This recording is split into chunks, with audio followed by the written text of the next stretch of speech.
मित्रांनो, वास्तुशास्त्रामध्ये हिंदू धर्मामध्ये झाडू संबंधित काही नियम सांगितले गेले आहेत.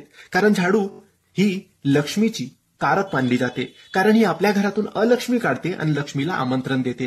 मित्रांनो, घरामध्ये झाडू उभा ठेवायचा की आडवा ठेवायचा, कुठे ठेवायचा, कसा ठेवायचा, या नियमांबद्दल आजच्या व्हिडिओमध्ये आपण जाणून घेणार आहोत. तर मित्रांनो, झाडू हा नेहमी उभा न ठेवता आडवा ठेवायचा.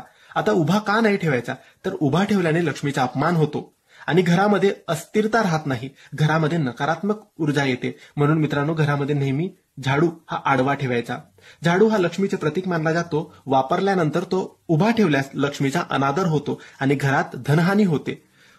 उभा झाडू ठेवल्याने घरात अस्थिरता निर्माण होते आणि आर्थिक समस्यांना निमंत्रण मिळते. मित्रांनो, झाडू आडवा ठेवल्याने घरात सकारात्मक ऊर्जा टिकून राहते आणि लक्ष्मी मातेचा वास होतो. मित्रांनो, झाडू नेहमी जमिनीवर सपाट आडवा ठेवावा. तो घरात अशा ठिकाणी ठेवावा जिथे तो थेट कोणाच्याही नजरेस पडणार नाही किंवा कोणाचाही पाय हात लागणार नाही. म्हणून तुम्ही सोफ्याखाली किंवा कपाटाखाली तो ठेवू शकता, पण उभा नका ठेवू. मुख्य प्रवेशद्वारावर किंवा लोकांना थेट दिसेल असा सुद्धा तो झाडू तुम्ही ठेवू नका. झाडूला पाय लागणार नाही याची काळजी तुम्ही घ्यायची आहे. आणि मित्रांनो, झाडूवर कधीच थुंकायचे सुद्धा नाही. बऱ्याचशा लोकांची सवय असते की पायाला झाडू लागला की झाडूवर थुंकतात. नाही, पायाला झाडू लागला तर फक्त लक्ष्मी स्वरूप तो झाडू असतो, म्हणून त्या झाडूचे पाया पडा, नमस्कार करा, क्षमा मागा, पण थुंकू नका. आणि झाडूला कधीच पाय मारू नका.